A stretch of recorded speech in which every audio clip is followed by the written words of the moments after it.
Placido. Sige po. Ayan, magandang hapon po. Magandang hapon sa atin pong lahat. At ako po ay magdi-discuss po ng chapter 6 ng atin pong trainer's manual. Mag-share pa ako ng screen.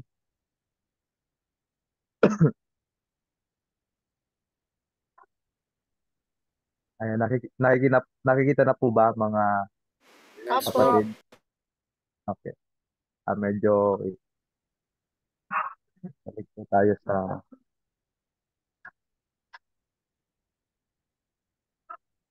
Okay. So, ito po yung title po ng lesson number 6 sa atin pong trainer's manual. Ito po ay may kinalaman kung paano po gawin at paano po tayo makapag-develop at gumamit po ng visual aids. Bilang mga trainers ay madalas po tayong gumagamit ng mga visual aids para po mas maayos at maganda yung atin pong presentation. So the title of the lesson that we are going to discuss this afternoon is developing and using visual aids. Yan. So developing and then using visual aids. At the end of the lesson, we will be able to develop and use visual aids in training like uh, PowerPoint presentations. Actually po ay focus lang po ako sa PowerPoint presentation kung paano po tayo mas hopefully mga kapatid no, ay makakatulong po ito. I know that some of you or most of you ay magaling no na maghanda po ng mga presentation. Pero meron pa akong mga input kung sakali no na mapapakinabangan po natin. Sorry po. Okay. So I'm going to start with the purposes of visual aids. Bakit po ba tayo gumagamit ng visual aids? So sabi po dito sa atin pong first point, one of the purpose of using visual aid is to enhance understanding. Ayan. Ano po ba ang naiintindihan po natin, classmates, kapag sinabi pong enhance understanding? Ayan. Kung sino po ang meron pong ay gusto pong sumagot na. Alam kong gusto po ninyong sumagot na ay pwede pong mag-unmute ng kanyang audio, no? At pwede pong sumagot. Okay? Sino po ang gustong sumagot po dito? Ano po ba ang ibig sabihin pag sinabing enhance understanding?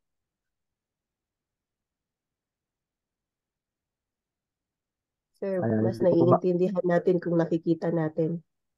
Okay, so exactly po, no? So maraming salamat. Sabi po dito, visual aids help to clarify complex information and make it more understandable. They can simplify concepts, processes, or data, making it easier for the audience to grasp the content. No? Halimbawa ay meron po tayong data na gusto pong ipakita po sa kanila, ay mas nakikita po nila yung mga numbers, no? Ah, ah, i-compare po natin kapag sinabi lang natin na ganito yung number. Mas maganda pa rin po no, na meron po silang nakikita. Tama po yung sinabi po ni ma'am. Ayan, next po is to increase retention. Mahalaga po ito, no? Kasi based on research, ay medyo hindi po maganda ang retention po ng maraming mga estudyante, no? At ito po yung dahilan kung bakit kung minsan ay hindi po maganda rin ang kanilang mga nagiging scores kung meron po mga pagsusulit, no? Kasi nakalimutan ka agad, no?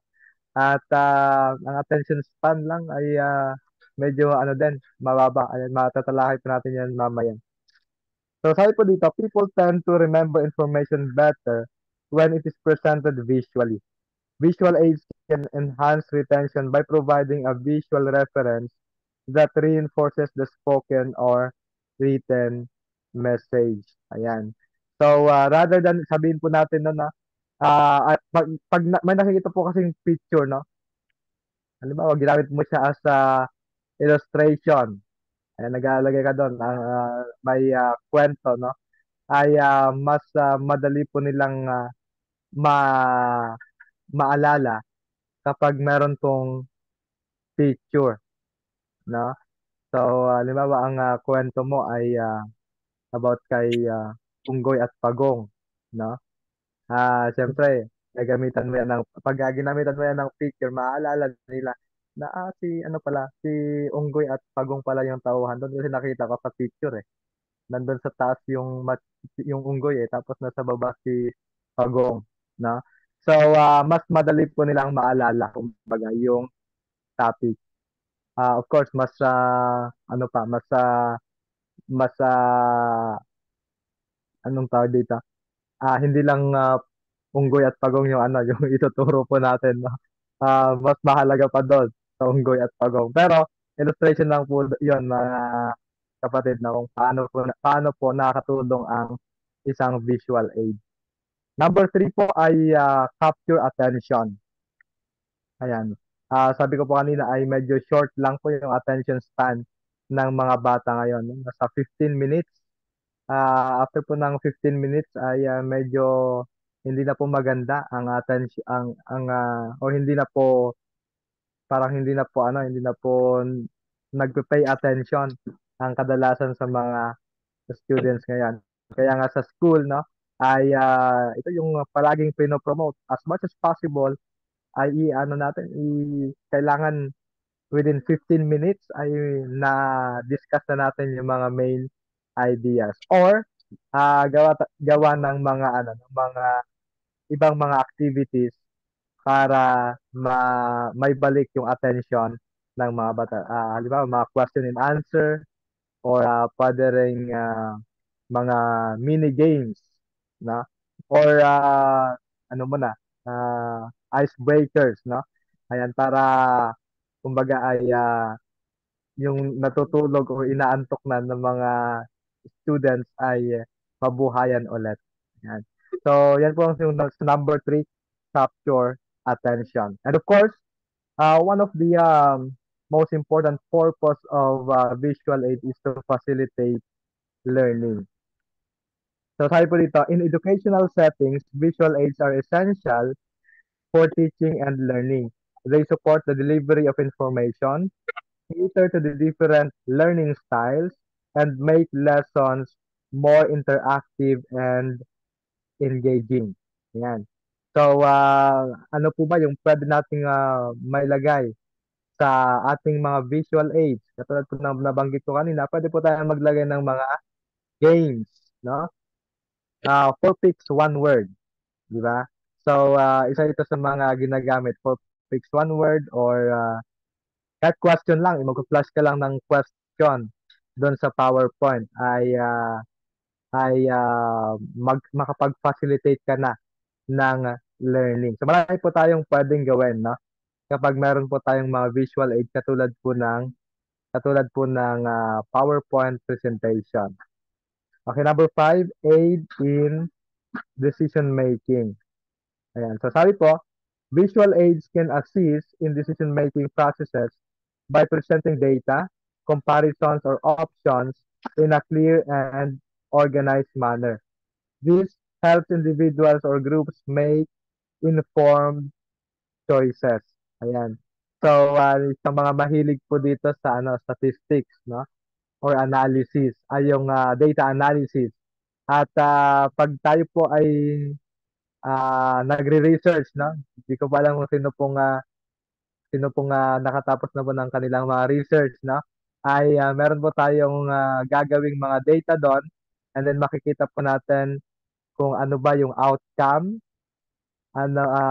sino ba ang sumang-ayon, o marami ba yung percentage ng sumang-ayon or baka naman hindi. Marami ba yung percentage ng strongly agree or baka naman mas marami yung nag-strongly disagree. So kapag meron po tayong data na nakikita, ay mas madali po tayong makapagbuo ng isang valid na decision, no? Based sa mga data. Ayan po yung first five. At sa second slide po ay makita po natin yung second five, no?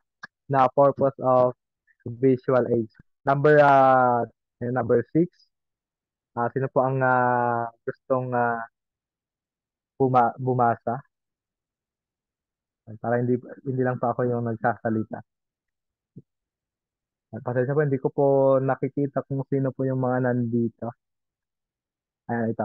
Si, ah, si Sir Moises. Ayan, si Sir Moises. Ano po yung pang-anim, Sir Moises? Create impact. Dito po, yung ano po, yung first po na may check. Inano ko na po, na next ko na po yung ano, kanina. Illustrate, Ayan, yan po. Tama po. Illustrate. illustrate concepts. Okay. So, sabi po dyan, sabi po dito, visual aids are effective for illustrating abstract or complex concepts. Ayan. Ano po ba yung mga pwede nating i-illustrate or ipakita na mga important concept gamit po ang visual aid? Magpalagay po natin, mag-focus po tayo sa PowerPoint presentation. Ayan. Ano po ba yung mga bukod po sa nabanggit ko po kanina ay mga data. Of course, pag data, kadalasan ay nasa tabular form, no? Na nape-present. Bukod po doon sa tabular form, ano pa po kaya ang pwede po nating ilagay or isama sa atin pong PowerPoint presentation? Ay, magtatanong po ba ako or meron pong sasagot? Videos at saka pictures po, sir. Okay, exactly po, no? So, tama po 'yon. Yan po yung kagandahan po ng technology, no? Pwede po tayong mag-insert ng videos, ayan, short clips, no? Kadalasan ginagamit po ito. Maging nga sa atin pong mga church service ay ginagawa na rin po ito, no?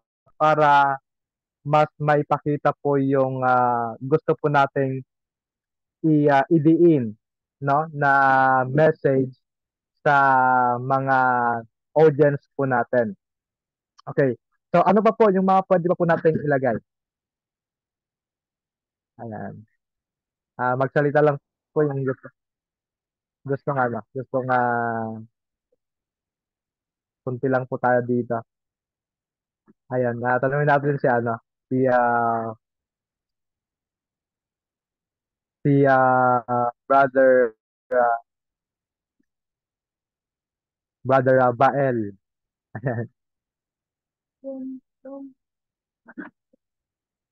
Okay, ano po kaya yung ano bukod po sa videos, bukod po sa mga tables, ano pa po kaya yung pwede po nating isama sa atin pong PowerPoint presentations?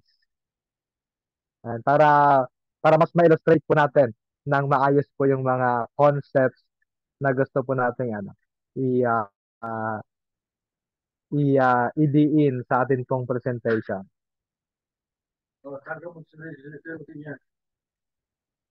Okay? Ayan, si Ma'am Janice po kaya? Si Ma'am Janice Daniel. Ayan, baka ano pa po kaya yung pwede po nating isama po?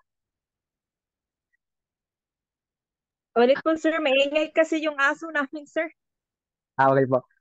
Sa atin po kasing paggawa ng visual aid, marami po yung kino-consider po natin. Ang number 6, sabi po dito, illustrate concepts. Ayan. So, bukod po sa mga videos, mga pictures, ano pa po kaya yung pwede po natin isama sa PowerPoint presentations? Yung mga ideas, Doc, approve. Okay, pwede po, no? Yun po yung kadalasan talaga na sinasama natin yung mga ideas. Okay, ano pa po? Movies po, Ano sir. charts at saka Graph, tables. at saka Okay, tama po. Ayan. examples po. May mga examples po kayo ng concept na nababagay po dun sa illustration po. Para Okay, mas tama po. No? ma-emphasize nila sa example mo, kahit wala kang videos, kahit wala ka lahat. Kasi meron kang example na ma-emphasize Ayan. mo based po dun sa Tama po. illustrations mo po. So, Mafi-figure out nila opo. po yun. Thank you po. Ayan. Tama po. No? So, katulad po ng sinabi po natin pong mga classmates, no? Theoretical ideas, no? Or, may nagsabi din po concrete examples.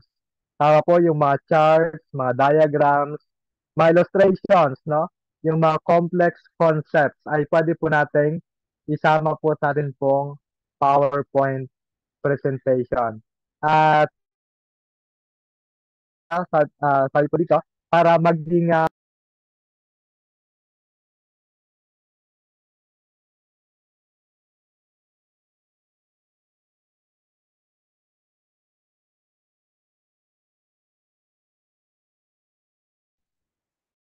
ayan, nawala po ako. Narinig po ba? Prof. Okay, so medyo mahina po yung ating pong internet connection. Ayan. So, nasa pang-anim na po tayo, no? Ang point po dito, classmates, ay para mas maging tangible, no? Yung mga concepts na gusto po natin i-present sa atin pong mga audience. Okay, dito po tayo sa number 7. Facilitate communication. Okay. So, ano to, parang madali lang po natin i-ano to, no? At ito po talaga yung ginagawa po natin. Katulad po ng ginagawa ko po, ano, nagtatanong po ako para based po sa akin pong PowerPoint presentation. Visual aids can be especially helpful when communicating with diverse audiences, such as those with different language backgrounds or individuals with varying levels of expertise in the subject matter. No? So, pwede po nating tanungin, no? Ano ba yung input ni student 1? Ano ba yung input ni student 2, student 3, no? Sa pinag-uusapan po natin na at mas may engage po natin sila sa atin pong presentation or discussion. And of course, nakakatulong din po ang visual aid para makapag-save po tayo ng time. Visual aids can convey information quickly and efficiently. Instead of explaining complex ideas verbally, a well-designed visual can convey the message more succinctly. Okay. So, proven na po natin yan. Ang mga visual aids ay nagsisave po ng time. Dito po tayo sa second to the last. Sabi po dito is promote engagement. Ayan. Katulad po ng instruction po ni Doc Ray sa atin, 'di ba? Sa atin pong reporting doon sa Old Testament books, no? At the end of the presentation ay maghanda po tayo ng 5-point quiz, no? So, in that sense ay napopromote po yung engagement natin bilang mga students, mga nag-aaral. And of course, no, para ma-assess na rin natin yung understanding natin o comprehension natin doon po sa na-discuss na message. Ayan. And of course, overall, no, isa sa mga purpose po ng visual aid ay makapag-create po ng impact, no? And visual aid can create a very good impact to our audience if we are going to have a well-designed and compelling visual, no? So, this will create a lasting impact on the audience.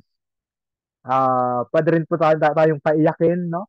Di ba? May mga videos na pinipresent na medyo nakakaiyak siya, emotional, no? Pwedeng maantig yung ating damdamin, no? Depende po kung ano po yung present sa atin, no? makapag-emphasize ng mga key points.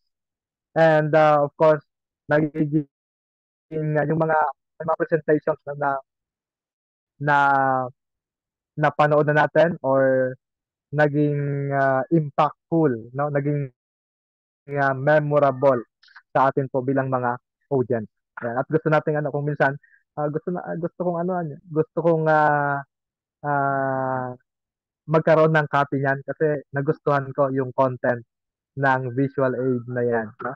So, meron tayong mga ganong karanasan. I myself, mga kapatid, no, ay humihingi po ako ng copy ng mga ng mga PowerPoint presentation lalo na kung sa tingin ko ay matututo ako at maganda yung content ng visual aid po na yun or PowerPoint. Ayan. So, dito po tayo sa katangian naman ng isang magandang visual aid. Tatlo lang po ito at ginawa ko po ito sa manual na nandun po sa atin pong GC, no? A good visual aid must be simple, no? Pag sinabi natin simple, ay simple, madali siyang madali lang siyang intindihin. Hindi siya complex, no? Medyo kasi, medyo hindi rin maganda kapag masyadong complex. Paano ba natin masasabing complex, no? Kapag masyadong maraming words, no? No, nakaka-distract, no? At pinagkasya lahat sa isang slide, no? So maganda kapag halimbawa sa isang slide ay lang kumbaga ay payak lang yung idea na mababasa natin o makikita natin doon. And maybe the other ideas we are going to include that in the next slide. Okay. So, next po, it must be eye-pleasing, no? Dito po papasok yung mga color combinations, no? At, ayan, ano ba yung maganda? Halimbawa, no? I-partner natin yung black sa white. Of course, kasi pag ganon, ay hindi po siya masakit sa mata, no? Pero kapag gumamit tayo ng mga orange, halimbawa na mga font color, ay medyo o green, mga ganun, di ba? Bihira naman, wala naman atang gumagamit ng ganun, no? O bihira lang. Medyo hindi kasi maganda tingnan, no? Yung mga ganong kulay sa screen po natin. Lalo na kapag ito ay words or binabasa po natin, no? So it must be eye-pleasing. Pag pinag-uusapan po natin yung PowerPoint presentation ay yung mga color combinations dapat po ay uh, eye friend eye eye friendly, no, sa atin pong mga audience. And of course, it must be neat. Na hindi po dapat magulo, no? Kasi kaya nga tayo gumawa ng visual aid para matulungan po natin na ma-organize yung thought ng atin pong mga audience. So, dapat organized din, dapat neat din yung atin pong mga PowerPoint presentations. Ayan. So, meron pa akong na search po dito, no? Kung paano po ba maging mas maayos, no? Yung atin pong paggawa ng mga presentation. Ito po ay naka-center po sa paggawa po ng PowerPoint presentations. Ayan. So I have seven key points, no, na naisama ko po dito po sa akin pong PowerPoint presentation. Okay? So, number one, kapag gumagawa po tayo ng PowerPoint presentation, ay dapat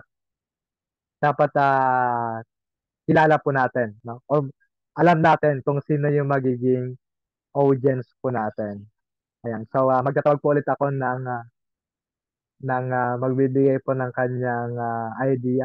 Bakit kaya mahalaga na tayo po o alamin po natin kung sino po yung magiging audience natin sa gagawin po nating PowerPoint presentation. Okay. So, meron po bang volunteer na sasagot bago po ako magtawag?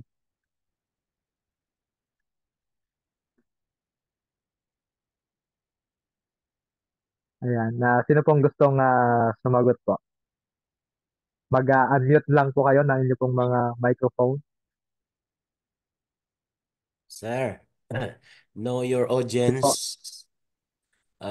Kailangan talaga yon para sa isang speaker so that he may able to deliver the message across sa kanyang mga ah, nais na bigyan ng lecture or message. Ayan, tama po, no? Kasi kung minsan baka yung o meron tayong na search, no, na presentation ay para pala sa ano yun, mga Amerikano, no? Yung mga terms na ginamit natin, halimbawa, dollars, mga gano'n, no?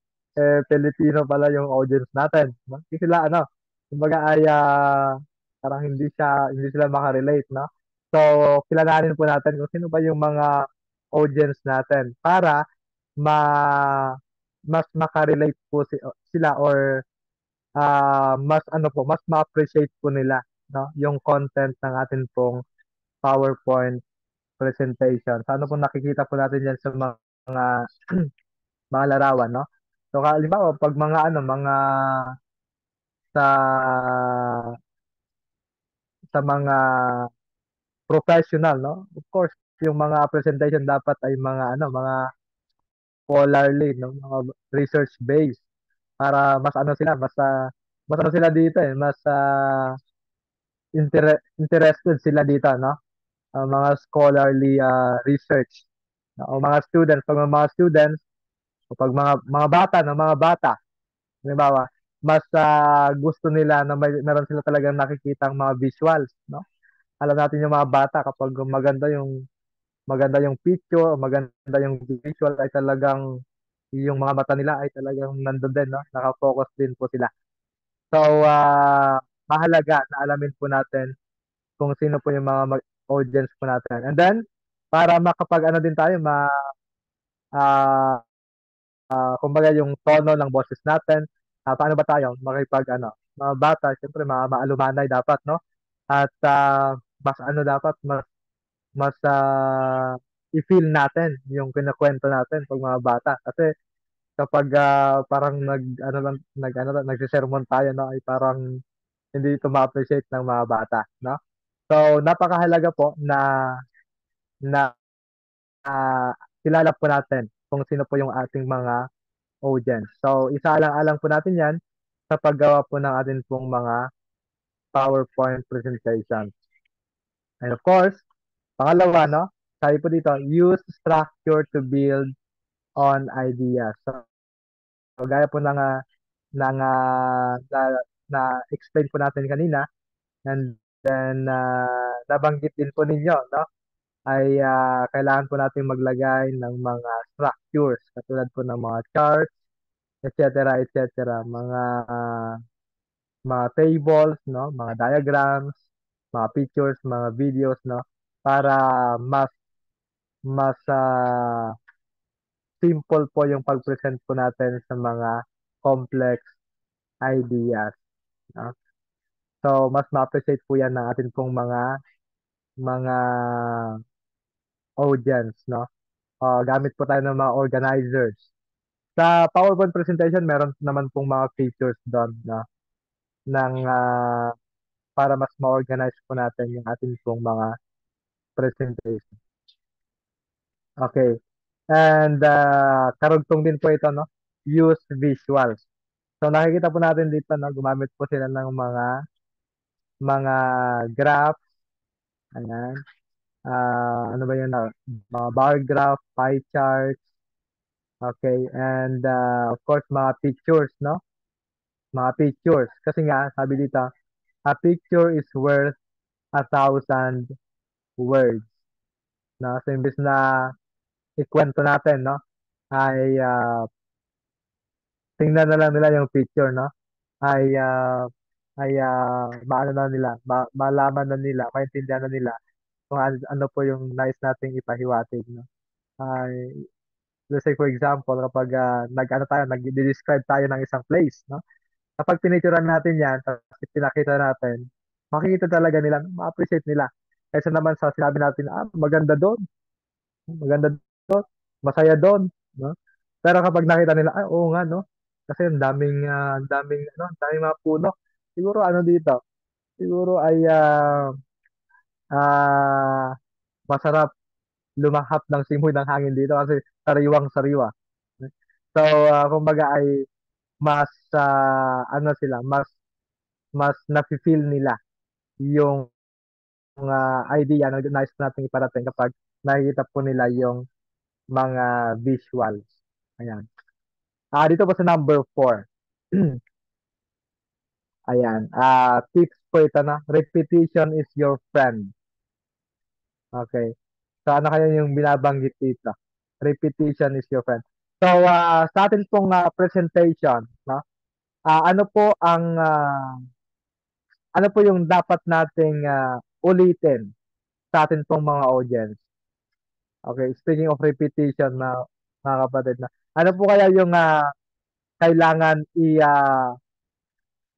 paulit-ulit nating isama sa atin pong discussion or sa atin pong presentation? Sa tingin po Dapat ninyo. pong i-emphasize. Ayan. Ano po yung mga dapat i-emphasize?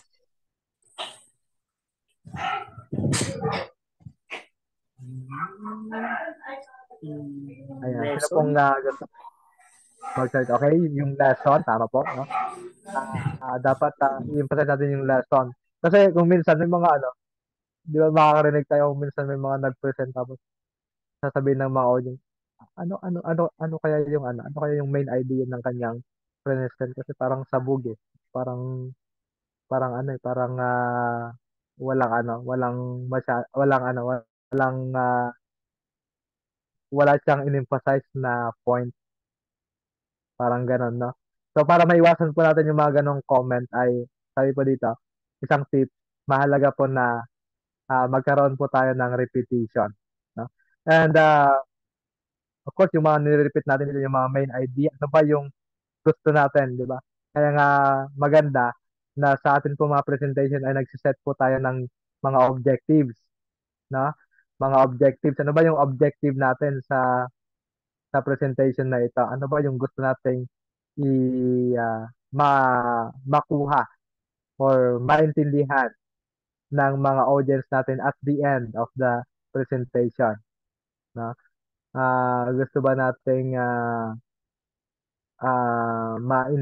malaman nila yung story of redemption, no?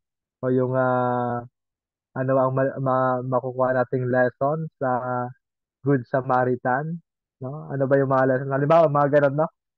Ah, ang sabi po dito, no, ay maganda sa umpisa ay i-establish na po natin yung mga key points, no?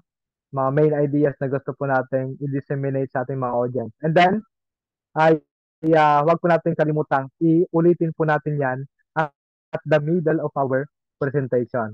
And before we are going to end with our presentation, we have to make sure na in-emphasize po ulit natin yung main point o yung key points na gusto po nating ibahagi sa atin pong mga audience, no? So at least 3, no, mga kapatid, no, na 3 times dapat daw natin i-emphasize yung ating mga points para gusto po nating mas mataas yung retention ng atin pong mga audience, no? So halimbawa, ang main point natin is 2 plus 2 is equal to 4, no? So at the end, at the middle of our discussion, ulitin natin 2 plus 2 is equal to 4. And then at the end, sasabihin natin, don't forget 2 plus 3 is equal to 4. No? So in that sense, magiging mas memorable and mas impactful yung gusto nating yung key points na gusto po nating iparating sa atin pong mga audience. Ayan. And dito po tayo sa number 5 na po tayo. Ayan. So, ano pong sabi po dito? Sabi po dito ay have a story to tell. Ayan. Have a story to tell. Okay. Kadalasan, di ba, na ano natin, napansin natin yung mga speakers po natin, yung minsan ay gumagamit po sila ng mga stories Okay. Bakit po kaya sa tingin po ninyo, no? Bakit po mahalaga na gumamit tayo ng mga stories sa atin pong presentation?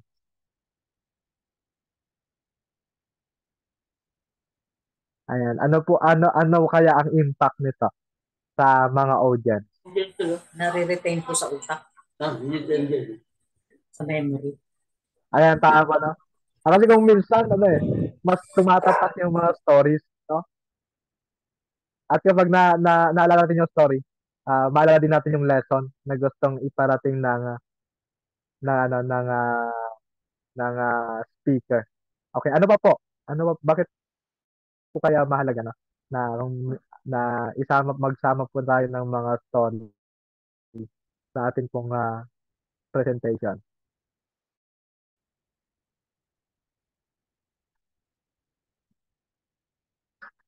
Ayan. Di ba madalas gumamit din yung ating Panginoon, no?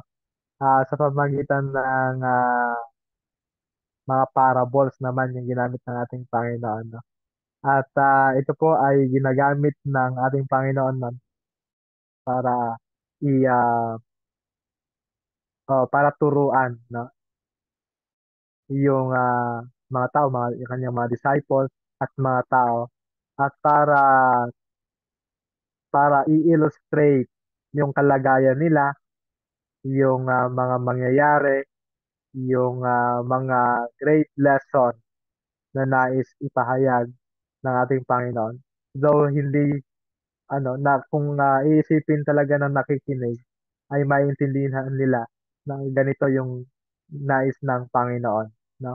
O kung minsan, madalas ay ang ating pong Panginoon mismo yung nag-emphasize, no? Sinasabi din niya sa dulo kung anong ibig sabihin ng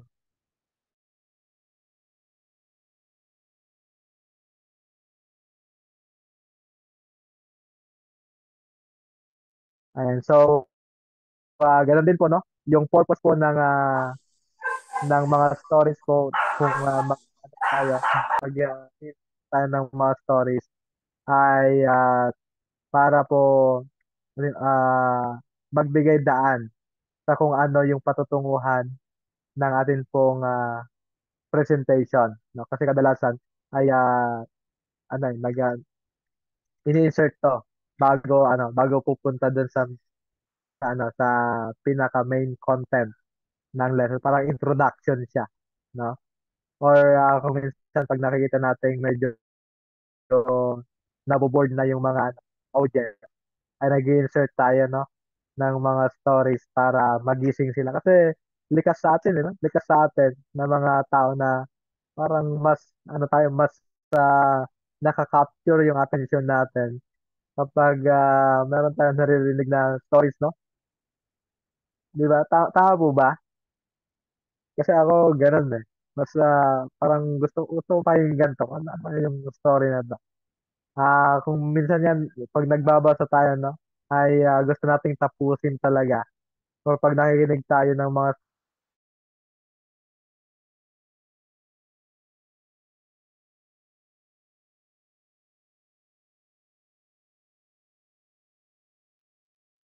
gusto nating tapusin talaga yung mga yung kwento, yung story para kasi mas satisfying sa atin, no? So, mahalaga din, no, na dapat na mag-insert tayo ng mga stories sa atin pong mga presentation. Okay? So, pwede rin po na personal story, no? Mas impactful din kasi yan. Parang, kumbaga sa ano ba? Sa witnessing, no? Nag-witness tayo mismo na tayo mismo ay nakaranas. Halimbawa, no? Lalo na kapag ito ay patungkol po sa pag-ibig ng ating Panginoon, kung paano po natin naranasan yung kanyang paggabay, yung protection, at yung tulong mula sa atin pong Panginoon. 'Di ba? Napaka-impactful po yung mga ganon. Kapag tayo po ay nakikinig sa mga sermon or mga presentation. Ayan. At ayan, next po tayo.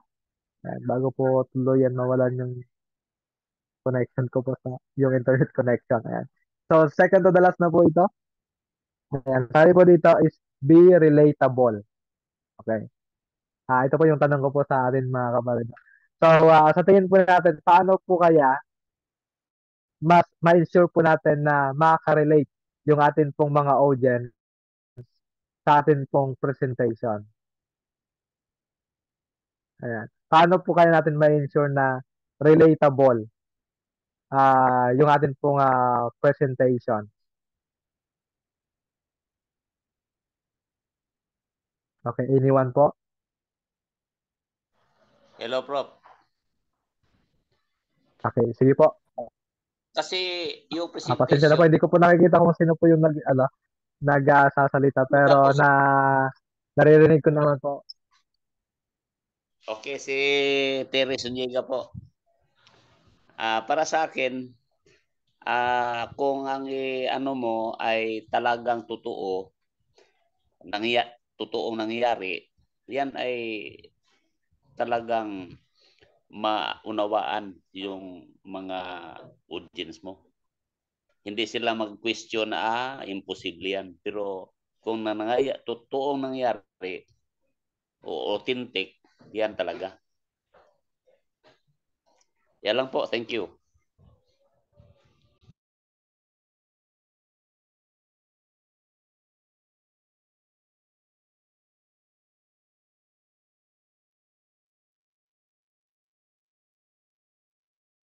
Ayan, so maraming salamat po, no? Nawala po ulit ako pero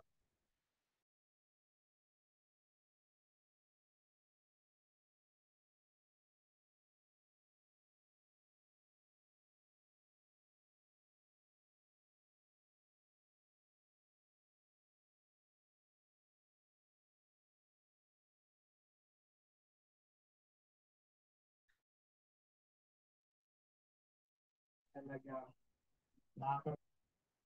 kapag na-experience nila mismo po talaga sila. So, ganun po, no? Nagiging mas relatable yung atin pong presentation kasi nga authentic, no? Authentic po yung naririnig nila. Okay, and then sabi po doon, mas maganda rin na dagdagan po natin ng enthusiasm yung atin po pag-deliver, no? Ay, naririnig pa po ba ako? Yes, Prof. Yes, Prof. Yes. Nag-disconnect po ata yung pong speaker.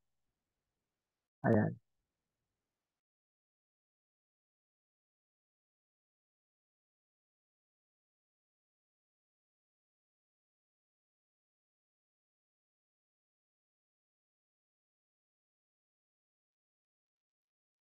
Ayan. So, tatapusin ko na po kasi nawawala-wala na po ako dito sa po yung internet connection. So, last po dito, sabi po ito ay nakahalaga, no? Sa atin po pagpe-prepare, no? Preparation natin and then paggamit po natin ng visual aid.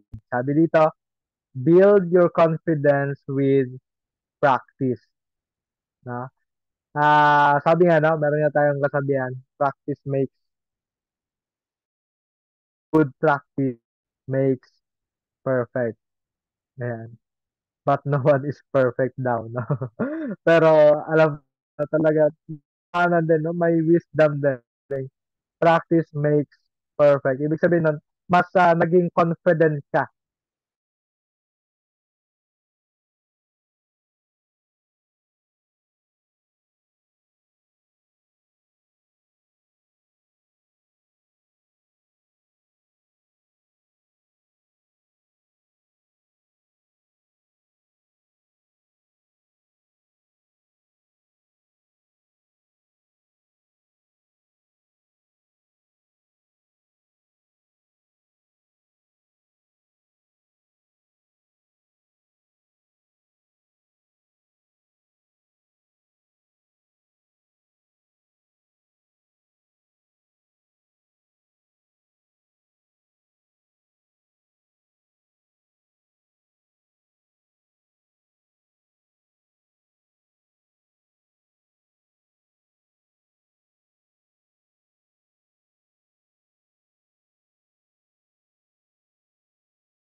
So, salamatan natin po si Sir Adin sa kanyang presentation on using visual aids for our presentation.